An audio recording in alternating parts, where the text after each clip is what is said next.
कक्षा के लिए कल हम लोग पढ़े थे पिछली कक्षा में हिंदी कोर में काव्य खंड से पाठ 1 कबीरदास के पद। आज हम लोग जो है काव्य खंड का ही पाठ 2 जिसमें कि मीरा के पद है। मीरा यानी मीराबाई, उन्हीं का पद आज हम लोग पढ़ेंगे। उनका पहला पद है, मेरे तो गिरधर गोपाल, मेरे तो गिरधर गोपाल दूसरो न कोई। और उनका दूसरा पद है, पग घूंघट बांधी मीरा नाची। इसे आप लोग भजन के रूप में आप सुन चुके होंगे। तो आइए हम लोग सबसे पहले मीराबाई के जीवन परिचय के बारे में जान लेते हैं। उनका जीवन परिचय, इनका जन्म सन 1498 ईस्वी मारवाड़ के कुर्की गांव में था। मारवाड़ कहाँ है? राजस्थान में। राजस्थान के मारवाड़ के कुर्की गांव में 1498 ईस्वी में।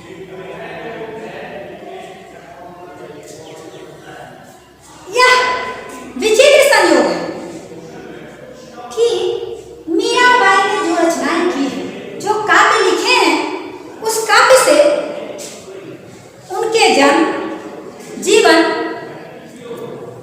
काल और माता पिता, पति, इन सभी के विषय में कोई प्रामाणिक जानकारी नहीं मिलती है और न ही किसी अन्य स्रोत से। लेकिन इतना पता है कि उनका विवाह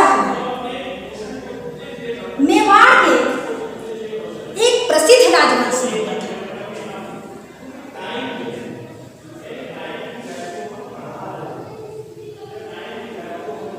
संत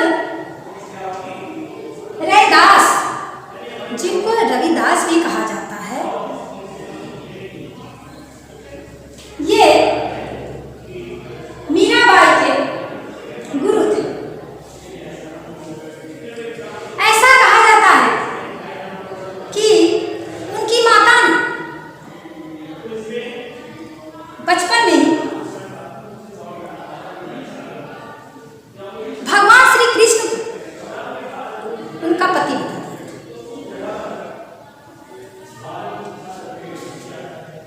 उसके बाद मीराबाई जो है भगवान श्री कृष्ण को ही अपना पति मानने लगी थी।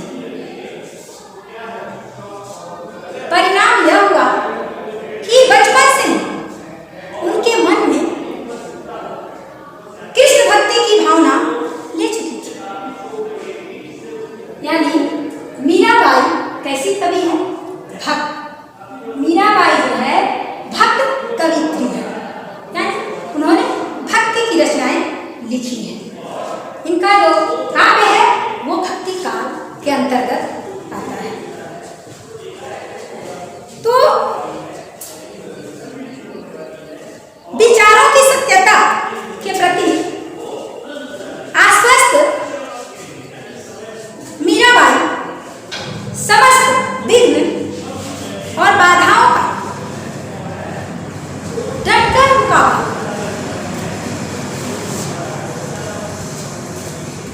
उन्हें जीवन में कभी निराशा नहीं हुई, वो जीवन में कभी भी हताश नहीं हुई। और सन 1556 ईस्वी में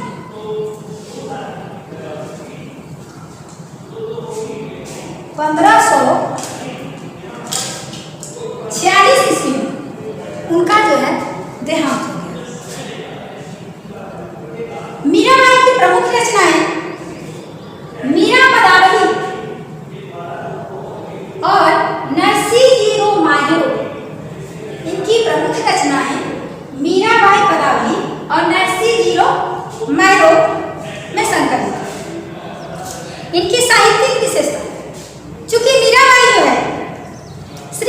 कृष्ण को ही अपना पति, अपना सब कुछ, अपना स्वामी मानकर उनकी भक्ति करती।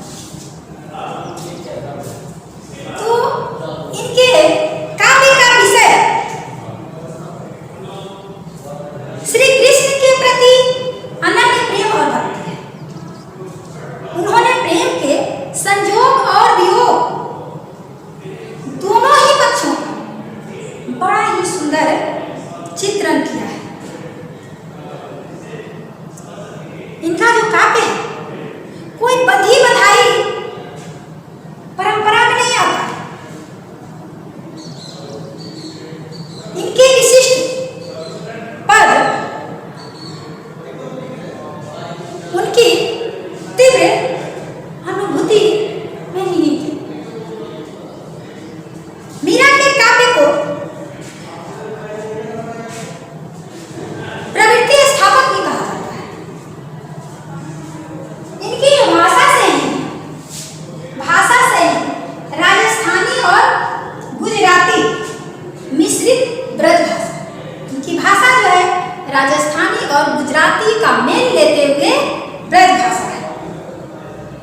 उनकी शैली की प्रमुख विशेषता उनकी सरल अभिव्यक्ति है। उनकी रचनाएं विभिन्न राग रागों पर आधारित हैं और उन्होंने अनेक प्रकार के छंदों का भी अपने काव्यों में प्रयोग किया है। गीत के काव्य की दृष्टि से मीराबाई के काव्य का अत्यंत ही महत्वपूर्ण स्थान है। उनके पदों में, चूंकि वो गीति काव्य है, तो गीयता और संगीतात्मकता के गुण विद्यमान हैं। तो ये मीराबाई का संक्षिप्त जीवन परिचय हम लोग देखें। अब हम लोग जो है पाठ की ओर चलेंगे। पाठ में जो कि पहला पद है मीरा का, पढ़ना है मीराबाई का। मेरे तो गिरधर गोपाल दूसरो न। पहला पद मीराबाई के, इसका हम पहले सस्वर वाचन करेंगे, फिर इसका शब्दार्थ और भावार्थ दोनों हम करते चलेंगे।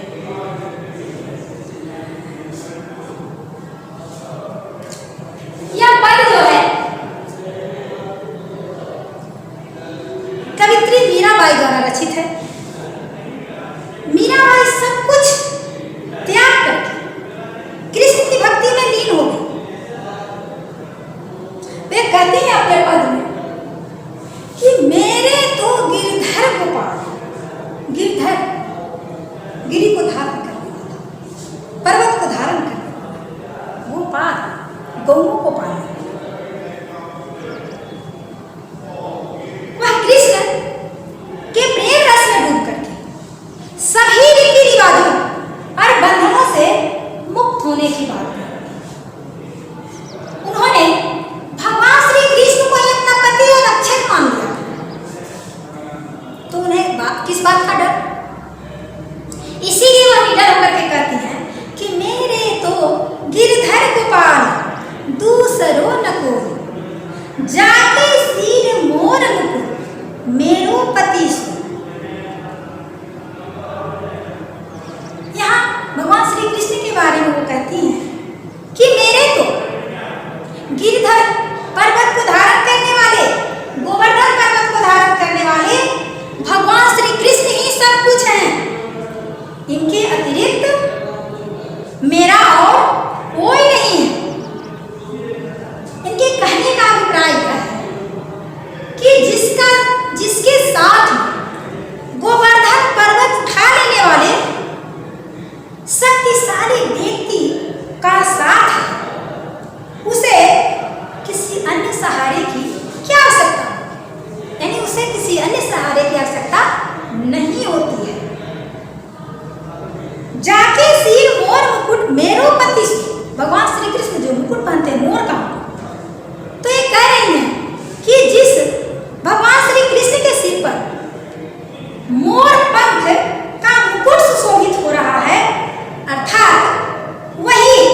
बात कही गई है।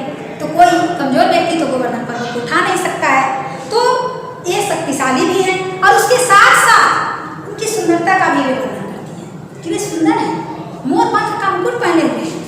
कृष्ण जैसे पति को पाने के बाद संसार के पति को स्वीकार नहीं किया जा सकता है।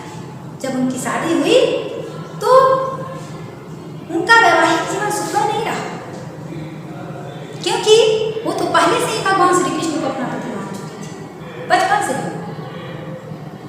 इसलिए जब उनका विवाह मेवाड़ राजवंश में हुआ राणा खानदान में, तो उन्हें राणा जी को वो अपना पति मानती नहीं थी। आगे कहती है मीराबाई, छाड़ी गई कुल की कानी, कहा करी है कोई संतन भीग बैठी बैठी। सत्संग करते हैं, लोक लाज ये कह रही है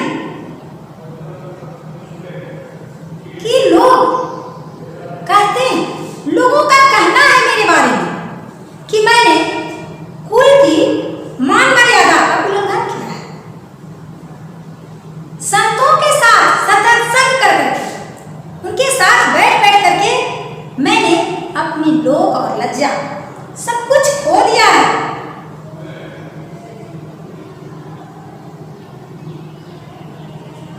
चाहे कोई कुछ भी करे, लोग भले ही मुझे कुछ भी कहते हैं, परंतु मुझे उन लोगों की किसी भी बात की कोई परवाह नहीं है, कोई चिंता नहीं है, क्योंकि हमारे रक्षक जो है भगवान श्री कृष्ण हैं। वो आगे कहते हैं, असुमन जल सींच सींच प्रेम बेली कोई, जैसे पौधे में जल दे करके उसे लता में और उसे बड़ा किया जाता है, उसी तरह से वो कह रही हैं कि मैंने श्री कृष्ण से प्रेम करके आनंद रूपी प्रेम रूपी बेल बोई है, लता बोई है, भक्ति रूपी लता बोई है, जिसे मैंने अपने आंसुओं रूपी जल से सींच करके बड़ा किया है। अब वह बेली जो है, अब तो बेली फैली गई, आनंद फल। अब वह बेली पूरी तरह से फैल गई और वह बेल जो है आनंद रूपी फल प्रदान करने लगी है। दूध की मथनियां बड़े प्रेम से बिलोई, दूध की मथनियां बड़े प्रेम से बिलोई, दधी मथी घृत काढ़ी, दधी मथी घृत काढ़ी लियो डारी दही छो। ये आगे कहती है कि श्री कृष्ण के साथ मेरा संबंध जो है वो दृढ़ है और दृढ़ होने के कारण उनकी भक्ति अब मुझे आनंद देने लगी है। मैंने श्री कृष्ण रूपी दूध की पाक को बड़े प्रेम से मथा है, दही को मथ करके मैंने घी निकाल लिया है। जैसे दही मथ करके घी निकालते हैं, उसी प्रकार से वह कहती हैं कि मैंने दही को मथ करके उसमें से घी यानी मक्खन जो है निकाल लिया है और उस भक्ति मार्ग पर चलने से प्राप्त दुखों को मैंने भुला दिया है।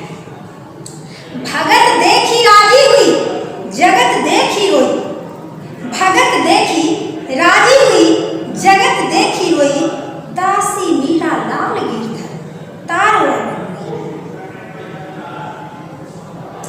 आगे वो कहते हैं कि मैंने जो कुछ भी किया है वो श्री कृष्ण की भक्ति के लिए किया है, किंतु यह जो संसार है वह मेरी भक्ति को पसंद नहीं करता है, उसे मेरी भक्ति रास नहीं आती है। संसार ने मुझे जो कष्ट दिए हैं उनसे मुझे निराशा हुई है। मैं अपने आराध्य की भक्ति करके खुश होती हूँ, अपने ईश्वर की भक्ति करके मैं खुश होती हूँ और संसार द्वारा मेरी भक्ति को न समझ पाने के कारण मुझे उस पर गुस्सा आता है। इसलिए हे गिरधर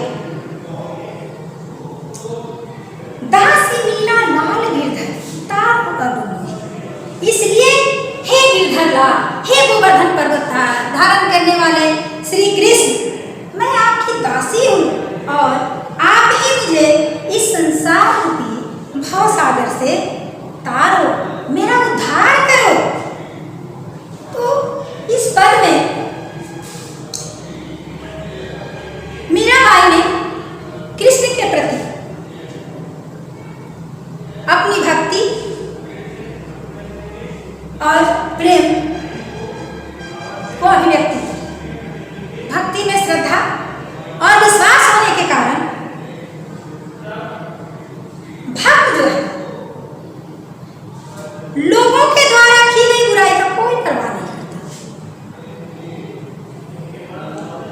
आंसुअन जल सींच सींच प्रेम बेबी को अब तबेली फैल गई, आनंद फल हुई में जो है साग रूपक अलंकार है।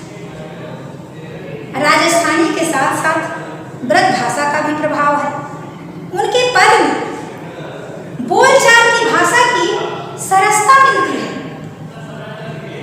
गिरधर गोपाल मोर मुकुट कुल की कहानी कहा कर है कोई लोक लाज में अनुप्रास अलंकार है, क्योंकि यहाँ पर वर्ण क्या होती है, बैठ बैठी सींच सींची में पुनरुक्ति प्रकाश अलंकार है। तो इसमें हमें देखा इस पद में कि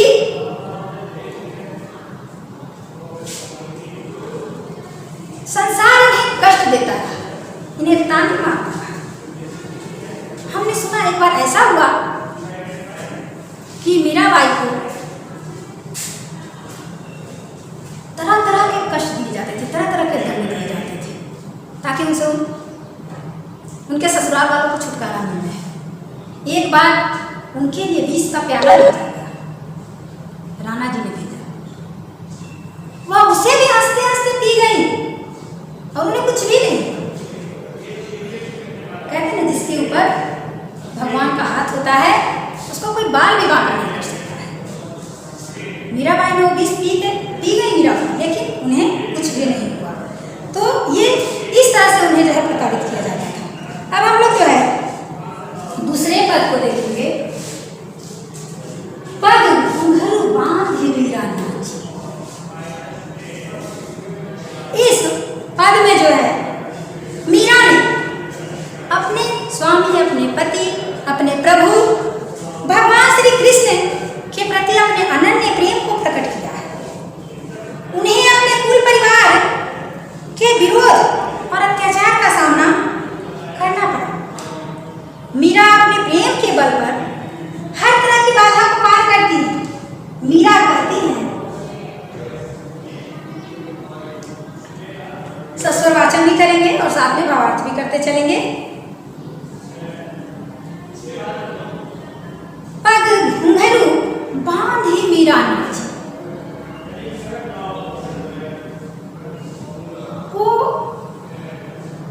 भगवान की भक्ति में इस तरह से लीन हो जाती थी कि वह उनकी भक्ति करते करते पैरों में घुंघरू बांध करके नाचती थी, खुशी से झूमती थी, नाचती थी। तो ये कहते हैं कि पग घुंघरू बांधी मीरा नाची। मैंने तो अपने पैरों में घुंघरू बांध लिया है और उसे बांधकर मैं नृत्य करती हूँ, मैं नाचती हूँ।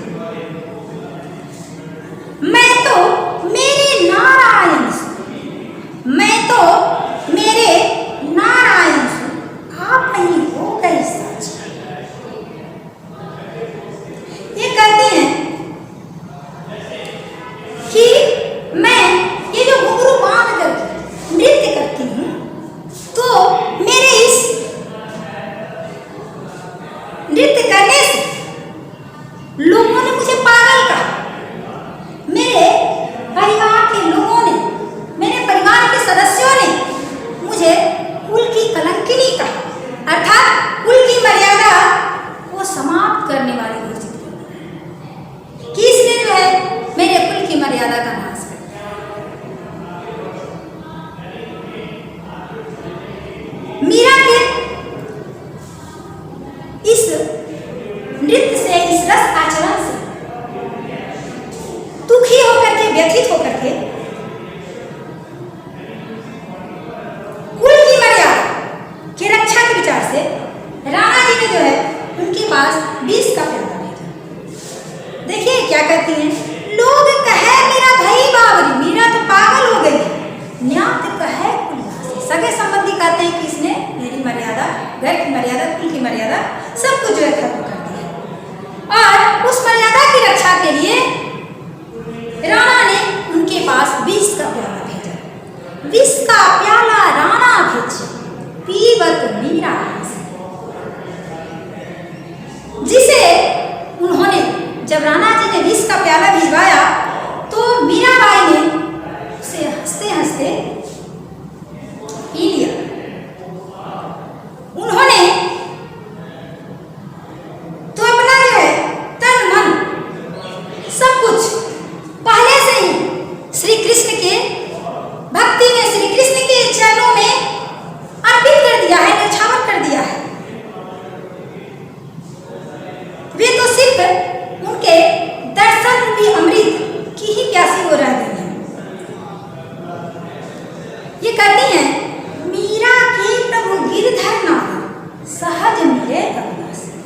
आगे वे कहती हैं कि हे मीरा के प्रभु गिरधर नागर, लोगों की रक्षा करने वाले, गोवर्धन पर्वत को धारण करने वाले, मैं आपके शरण में आ गई हूँ, आप मेरी रक्षा कीजिए। उनके कहने का आशा यह है कि मैं आपकी शरण में हूँ, भगवान श्री कृष्ण की शरण में हूँ, मैं अपना सर्वस्व जो है उनके चरणों में अर्पित कर दिया है। तो मीरा ने इन पंक्तियों में भगवान श्री कृष्ण के प्रति अपने अनन्य प्रेम और भक्ति का सुंदर चित्रण किया है। प्रेम और भक्ति की भावावेग में वो नाचने लगती है। तो ऐसे नाचने लगना कृष्ण भक्ति के चैतन्य संप्रदाय की परंपरा है। मीरा का काव्य जो आता है वो गीति काव्य के अंतर्गत आता है। उन्होंने अत्यंत सहज ढंग से, साधारण भाषा में अपने हृदय की बात रखी। उन्होंने अपनी भावानुभूति की तीव्रता को बड़े ही सहज और साधारण ढंग से, साधारण शब्दों में अभिव्यक्ति दी है।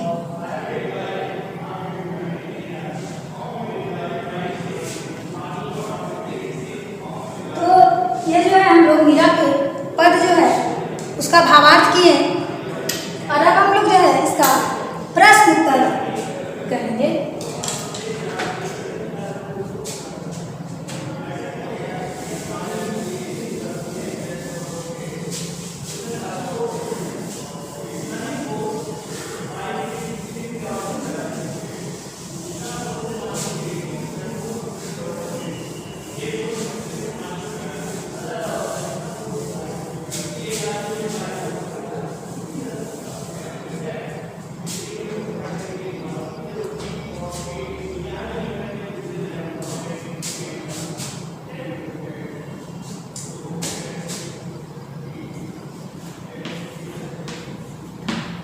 पहला प्रश्न है, मीरा कृष्ण की उपासना, मीरा कृष्ण की उपासना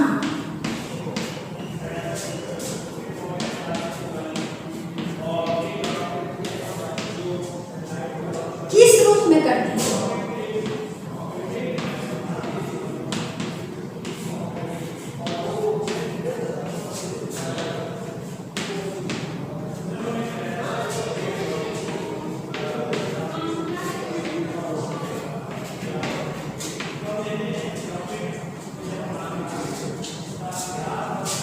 और इसी में क्वेश्चन है, वह रूप कैसा है?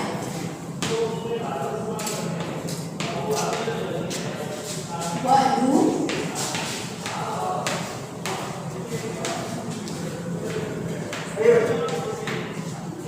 कैसा है? तो ये क्वेश्चन है पहला कि मीरा कृष्ण की उपासना किस रूप में करती है, वह रूप कैसा है? तो हमने इन पदों में पढ़ा कि मीरा जो है कृष्ण की उपासना अपने पति के रूप में करती है, अपने स्वामी के रूप में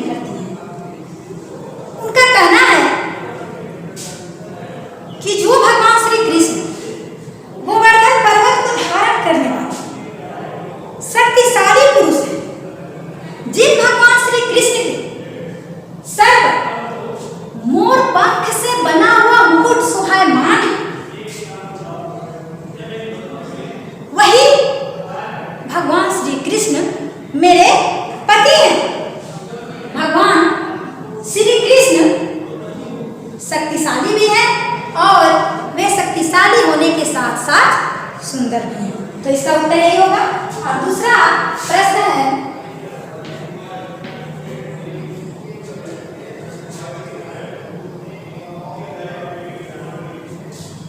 भाव व शिव सौंदर्य।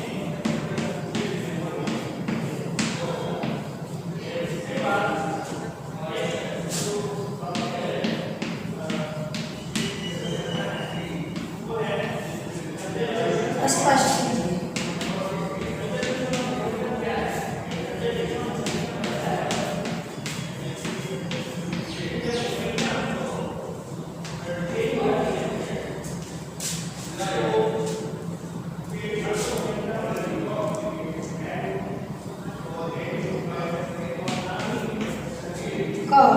आसमान जल सींच सींच।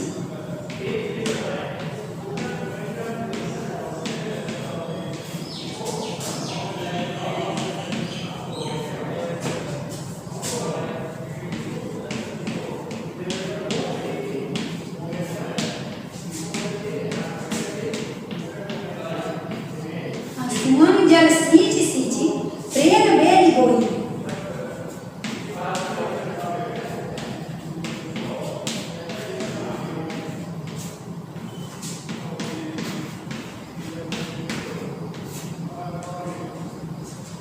अब तबेली फैल गई।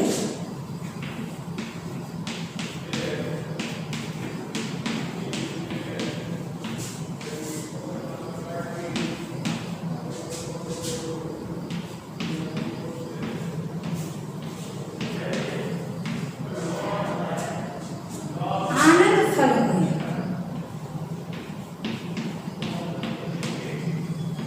आनंद फल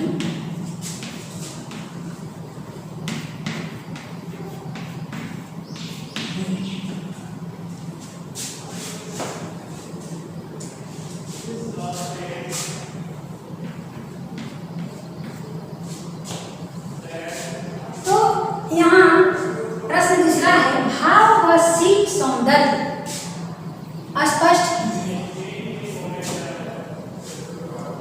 भाव यानी इन पंक्तियों के भावार्थ। शिव यानी इसकी रचना में, शिव सौंदर्य यानी रचना कैसी है, किस भाषा का प्रयोग है, कौन सा अलंकार है, कैसी भाषा शैली है ना, कौन सी इसमें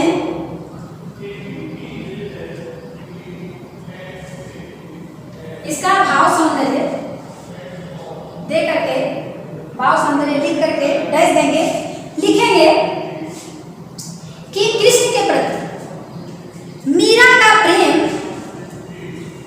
एक बेली के समान, एक लता के समान है। उस लता को इन्होंने अपने अश्रु रूपी जल से सींच सींच करके उसे बड़ा किया, उसे बढ़ाया।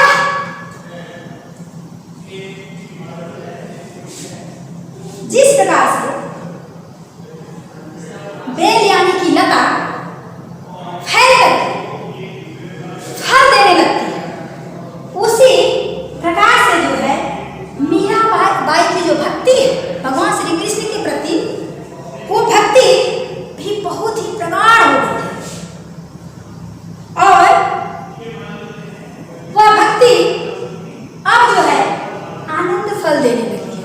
अब उनको आनंद का अनुभव होने लगा है, इसीलिए वह किसी की भी परवाह नहीं करती है। इसमें शिव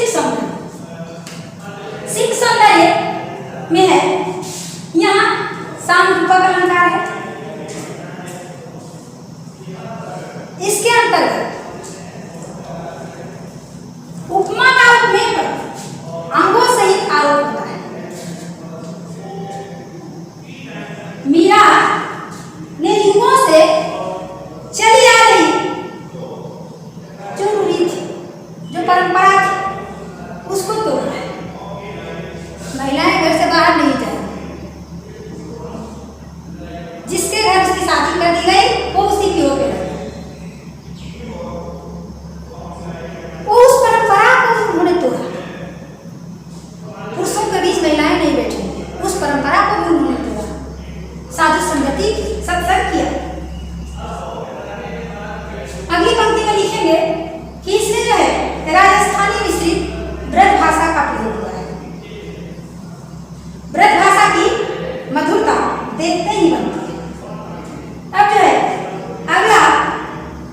जो पंक्ति है, दूध की मथनिया,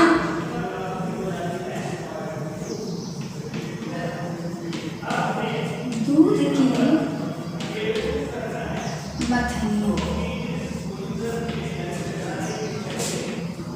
बड़े प्रेम से, बड़े प्रेम से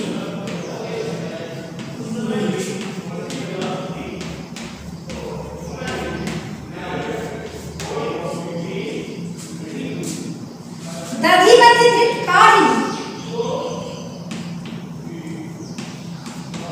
दधी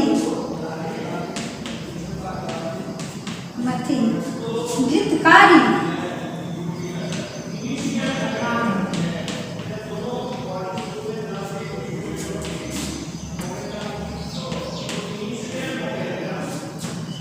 डाल गई छू,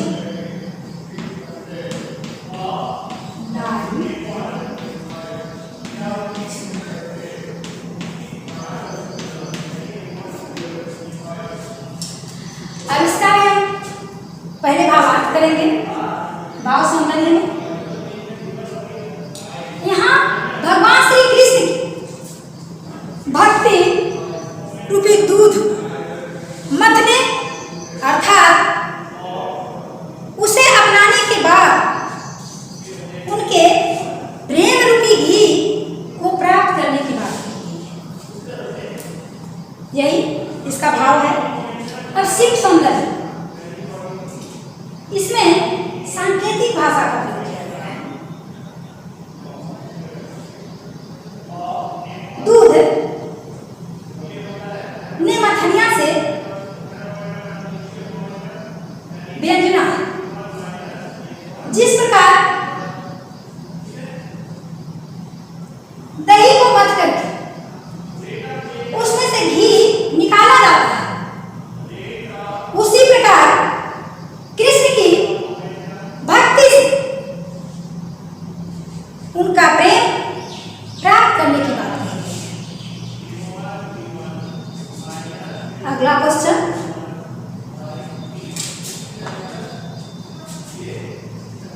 क्वेश्चन मिटाते जाएंगे। क्वेश्चन को आप लोग इसे के घर से लिखते जाएंगे। यही क्वेश्चन आपका मेरी तारीफ करेगा, तो बता रहे हैं उसको आप लोग लिखेंगे।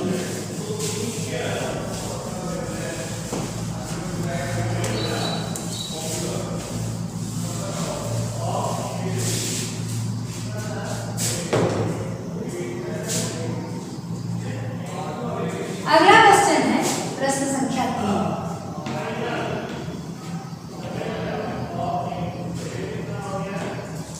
लोग मीरा को बावड़ी क्यों करते हैं?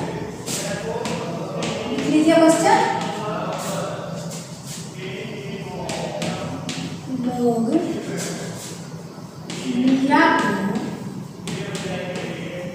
बावड़ी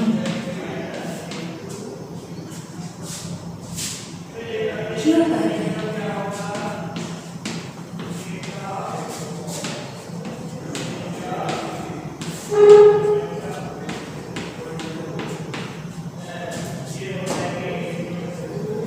तो इसका उत्तर होगा कि लोग मीरा को बावड़ी इसलिए करते हैं क्योंकि वह अपने पैरों में घुंघरू बांध करके साधुओं के बीच में नाचती है, जबकि एक राजकुमारी का, एक राजकन्या का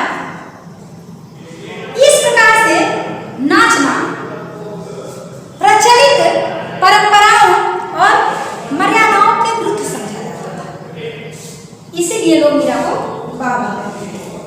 अगला क्वेश्चन है क्वेश्चन 4। विष का प्याला राणा भेजा, विष का प्याला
कृष्ण के प्रति अपने अनन्य भक्ति, अपने अनन्य प्रेम को व्यक्त करने के लिए विष को भी अमृत समझ करके पी लिया। तो इसमें यही व्यंग छुपा हुआ है। अगला क्वेश्चन है,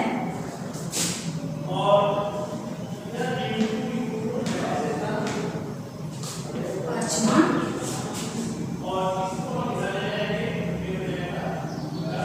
मीरा जगत को देखकर, यानी संसार को देखकर, मीरा जगत को देखकर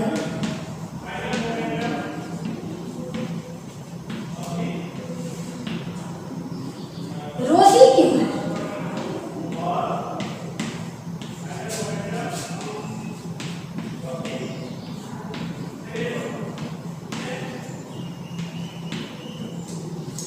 तो इसका उत्तर होगा कि मीरा संसार को देख करके, संसार के लोगों को देख करके इसलिए रोती है क्योंकि संसार में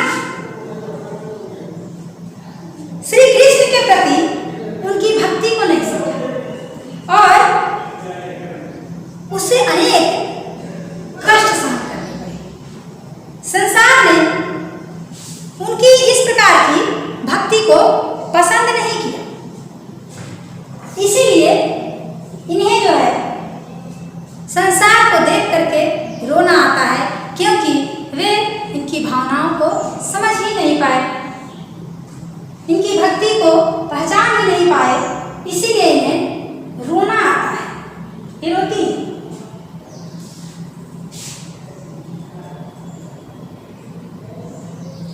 अगला क्वेश्चन है,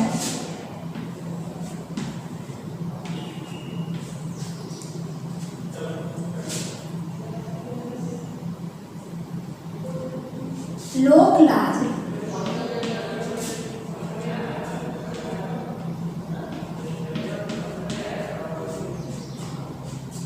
होने का अभिप्राय क्या है? होने का अभिप्राय क्या है?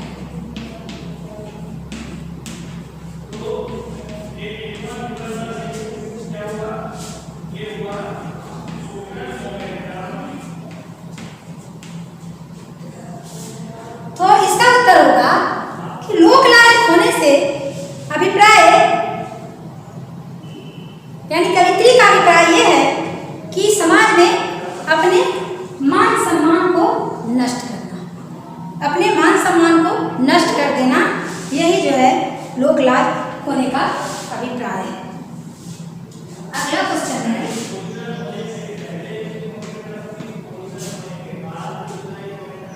मीरा ने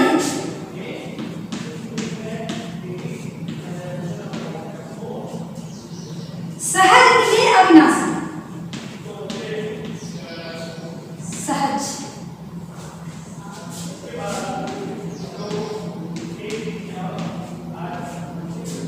सहज मिले अविनाशी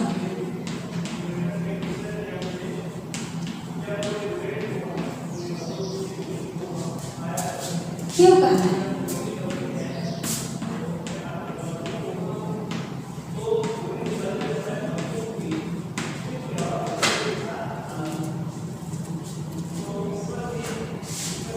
तो इसका उत्तर होगा, मीरा ऐसा मानती है, उनकी ऐसी अवधारणा है कि कृष्ण के प्रति भक्ति का अनन्य भाव रखने के कारण ही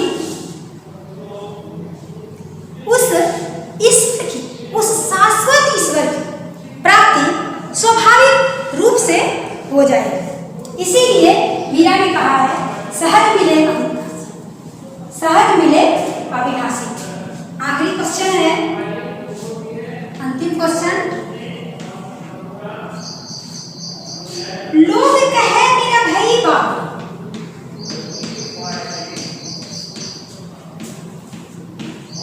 लोग कहे मेरा भाई बाबू,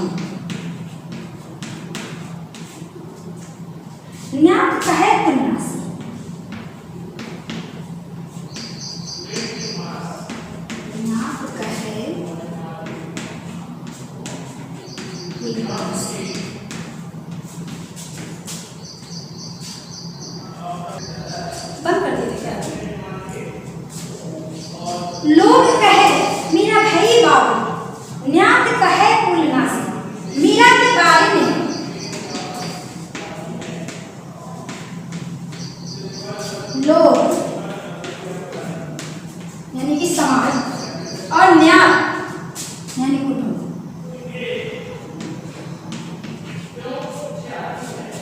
कि ऐसी धारणाएं क्यों